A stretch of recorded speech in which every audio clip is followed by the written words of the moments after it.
मेरी Indian friend पूजा ने मुझे बताया कि दिल्ली में आंगन और टेरेस कॉमन है। मुंबई में बैल्कनी भी हो तो लग्जरी लगती है। दिल्ली के पुराने घरों में यादें, मुंबई के फ्लैट्स में स्पीड और कन्वीनियंस।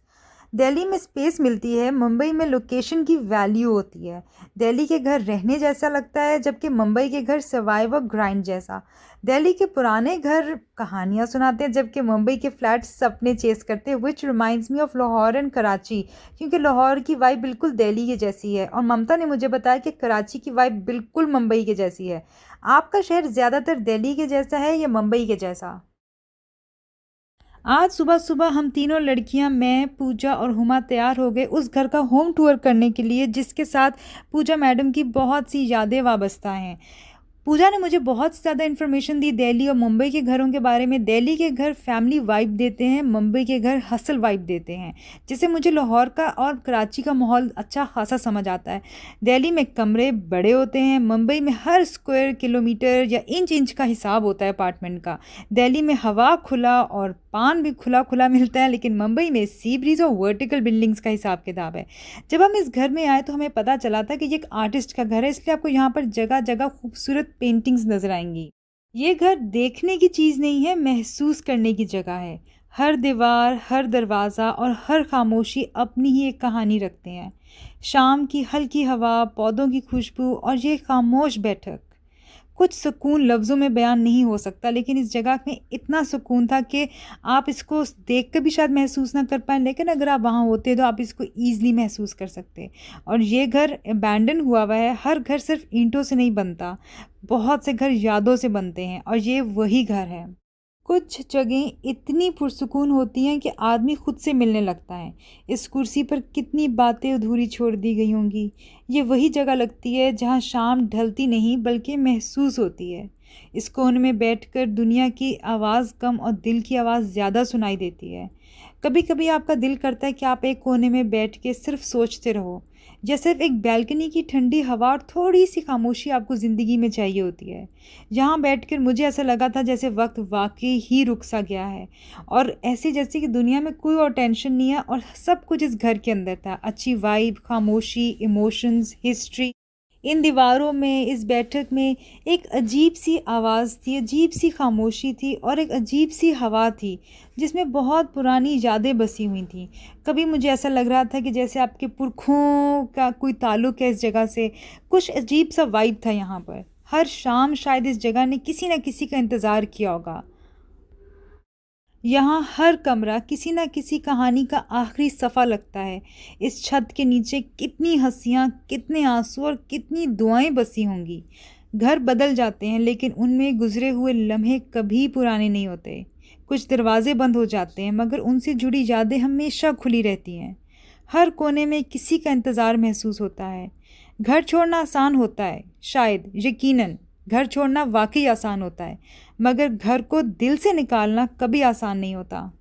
इस घर में पेंटिंग देख के मुझे ये एहसास हो रहा था कि जिसने पेंटिंग्स की होंगी कितने दिल से, कितनी गहराई से एक एक रंग को उसने भरा होगा इस कैनवस के अंदर। और कहते हैं कि जो आर्टिस्ट पेंटिंग करता है ना, उसके अंदर इमोशंस हिडन होते हैं, उसके अंदर इमोशंस और ऐसी कैफियत होती है जो पेंटिंग को उभार के सामने लेकर आता है। वरना पेंटिंग तो कोई बच्चा भी करता है और आप उससे वाबस्ता नहीं हो सकते उस पेंटिंग से। लेकिन जो पेंटिंग इमोशंस के साथ, दिल की गहराइयों, जो पेंटिंग्स दिल की गहराइयों के साथ की जाए। इस जगह में इतनी पुरानी चीज़ें वाबस्ता हैं, आप इनको देखेंगे आप कहेंगे यार ये शायद मेरे दादा से भी ज़्यादा पुरानी चीज़ें यहाँ पे पड़ी हुई हैं। ना जाने कौन लोग हैं जो इस घर को छोड़ के चले गए, कितनी तकलीफ़ हुई होगी उनको छोड़ते हुए। क्योंकि जब आप घर छोड़ रहे होते तो उसमें आपकी रूह भी बसती है, आपका दिल बसता है। और जब इस जगह पे मैं जा रही थी तो मुझे महसूस हो रहा था कि यहाँ पे कोई गहरी गहरी सोच आपकी जो है ना, आप ज़रूर अपनी ज़िंदगी का एक हिस्सा यहाँ पे छोड़ के जा रही हो। यकीनन आज रात को भी मैं सो नहीं पाऊँगी, सिर्फ इस जगह को ही महसूस करती रहूँगी। इस जगह में फ़ील ऐसी थी कि जैसे हर चीज़ 1900 के ज़माने की बिल्कुल स्टैचू हो गई हो, हर चीज़ बिल्कुल रुक सी गई हो।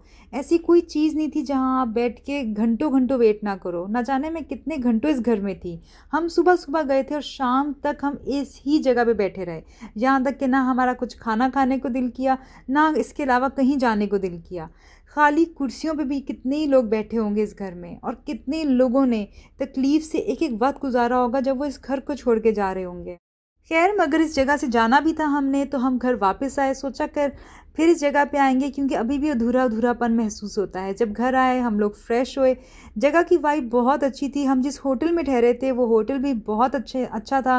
वहाँ पे दिल्ली के लोग भी थे, मुंबई के लोग भी थे, नेपाल के लोग भी थे। इस होटल में काफ़ी ज़्यादा लोग ठहरे हुए थे, डिफरेंट नेशनैलिटीज़ के लोग थे, इवन बांग्लादेशी, दुबई के लोग। इतने लोगों से हमारी मुलाकात हुई और हमने सबको इस जगह का बताया।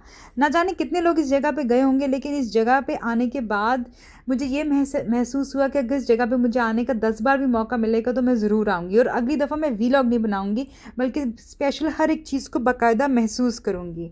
और जो लोग मुझे कह रहे थे कि दिल्ली के घर ऐसे होते हैं और मुंबई के घर ऐसे होते हैं, तो मैं ये चीज़ ज़रूर कहूँगी कि हर जगह, हर स्पेस अपने शहर के लाइफ़स्टाइल के मुताबिक बनी होती है, जो उस लाइफ़स्टाइल को बहुत एफिशिएंट और कन्वीनिएंट बनाते हैं। अगर कराची के लोग फ्लैट्स में रहना पसंद करते हैं तो उनके लिए बहुत कन्वीनिएंट है, हर चीज़ उनको ऑन द गो मिलती है। जबकि लाहौर के लोग, फैसलाबाद के लोग ज़्यादातर घरों में रहना पसंद करते हैं। उनका लाइफ़स्टाइल उस चीज़ को प्रमोट भी करता है और उसको सपोर्ट भी करता है। मैंने सुना था कि लोग अपना ख्वाब पूरा करने के लिए मुंबई जाते हैं, लेकिन आज मुझे पूजा ने बताया कि लोग बैंगलोर भी जाते हैं। ममता ने कहा बैंगलोर वो लोग जाते हैं जिन्होंने आईटी में जाके अपनी फील्ड बनानी होती है। लेकिन खैर, मैं इंडिया को समझना बहुत ही मुश्किल समझती हूँ, क्योंकि उसमें बहुत ज़्यादा कल्चर्स हैं, हर सिटी का अपना कल्चर है। आपको याद होगा जब मैं अपने पिछले व्लॉग में नेपाल गई थी तो मैंने वहाँ के कल्चर को कैप्चर किया था, कॉपी नहीं। और आपको याद होगा कि उसका कल्चर इतना प्यारा था नेपाल का कि मुझे लगता है मेरा दिल वहाँ पे रह गया। वहाँ पे सबसे अच्छी चीज़ ये है, हॉस्पिटैलिटी बहुत ज़्यादा है, वहाँ के लोग बहुत अच्छे हैं, वहाँ पे हर कोई आपसे अच्छे से मिलता है। पहले मुझे डर था कि वहाँ पे नेपाली लोग जो हैं ज़रा पसंद नहीं करेंगे पाकिस्तानियों को, लेकिन वहाँ पर जब वो सुनते थे कि मैं पाकिस्तानी हूँ तो वो बहुत अच्छे से बात करते थे, इतना अच्छा ट्रीट करते थे। और आपको मेरे पिछले व्लॉग में याद भी होगा नेपाल वाले में, कि कहाँ उन्होंने हमारे लिए आधी से आधी कम प्राइसेस के टिकट रखे हुए थे, जबकि अमेरिकन के लिए, ऑस्ट्रेलियंस के लिए, कनेडियंस के लिए 2-2 हज़ार 3-3 हज़ार के टिकट्स रखे हुए थे, जबकि हमारे लिए सिर्फ 50 रुपये के, 100 रुपये के टिकट से। ये पाकिस्तानियों की इज़्ज़त अफजाई थी, और उनके साथ हॉस्पिटैलिटी भी बहुत अच्छी, मेहमान नवाजी की उन्होंने।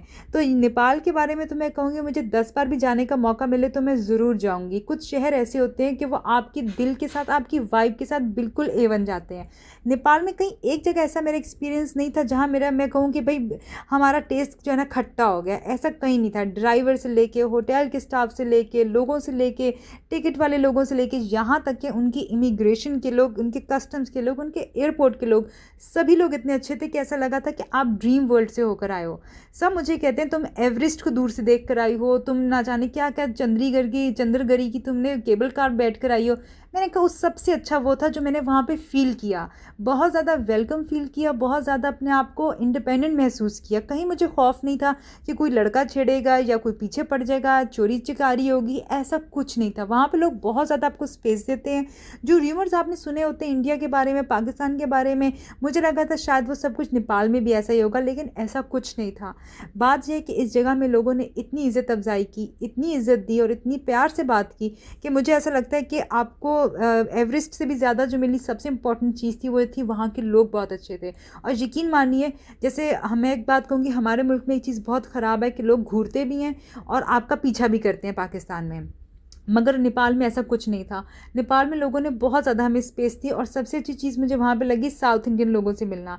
साउथ इंडियन लोगों से जो है ना, मुझे कुछ ख़ास पसंद है उन लोगों से मिलना, क्योंकि वो लोग बहुत स्वीट हैं, पोलाइट हैं, जेनरस हैं और बहुत ज़्यादा अच्छे से मिलते हैं। हालाँकि उनको हिंदी नहीं आती, उर्दू नहीं आती, उनसे कम्युनिकेट करना थोड़ा मुश्किल होता है, लेकिन वो लोग बहुत अच्छे हैं।